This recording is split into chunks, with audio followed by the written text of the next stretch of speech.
The Eve of the Shoot, from Jan Struther's Mrs. Miniver. Every year, without fail, Mrs. Miniver received an invitation written in a sloping Victorian hand on lavishly stout cream laid. The right-hand top corner was embossed in heavy black Gothic, with the address Chervil Court, Crampton. On the left were 3 tiny formalized sketches, a telegraph pole, an upright telephone, and a railway engine of the Stevenson period, stocky and high-funnelled, followed respectively by the words Great Yettingford, Buntesley 3, and Slape Junction. The letter began with Lady Chervil's unvarying formula.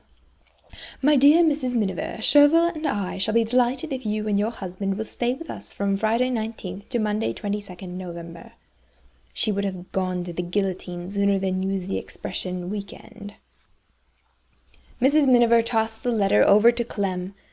There must, he remarked, be an airport near there by now, and sketched in under the other pictures a little pre-war biplane, single-engined and very short in the wing, followed by the words, Market Bumbleton. There was no need for them to discuss whether they were going to accept the invitation. They always went to Chervil. The shooting was excellent, the food beyond praise, and it was soothing, for a short time, to slow oneself down to the pace of its old-fashioned ritual and to spend 3 days in inverted commas. "And what," said the Colonel, turning to Mrs. Miniver at dinner on the night of their arrival, "is your opinion?"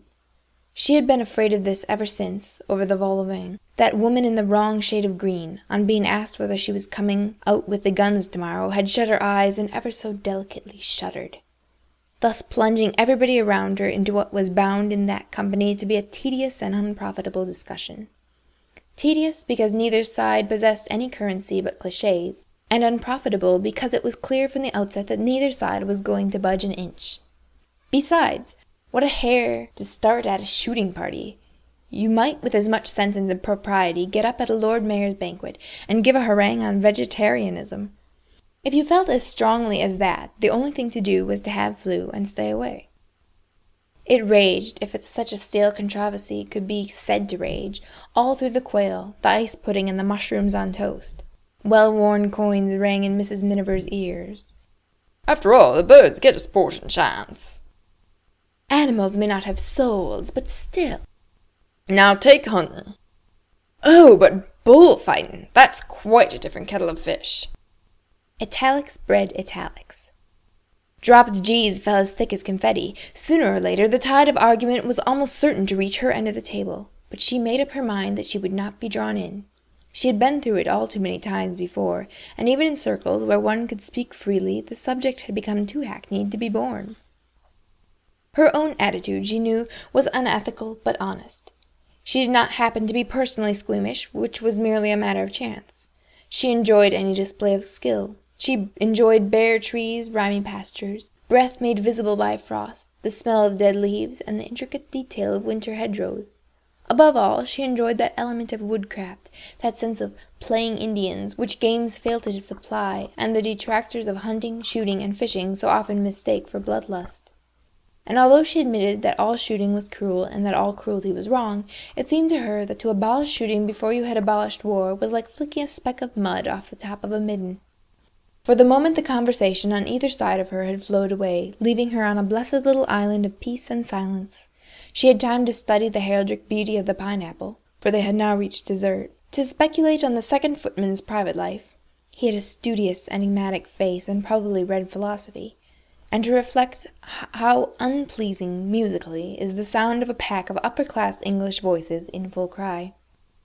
Lady Chervil, however, was a watchful and tidy-minded hostess of the old school who regarded a dinner party as a quadrille and disapproved of islands.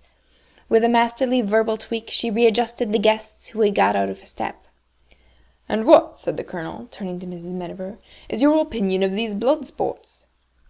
"I think they are indefensible but irresistible," she answered. She had found through long experience that this remark quickly closed the subject pretty quickly. It left very little to be said. Besides, she meant it. "Ha!" said the Colonel. She noted with delight that he really did say "ha!" This made a valuable addition to her collection.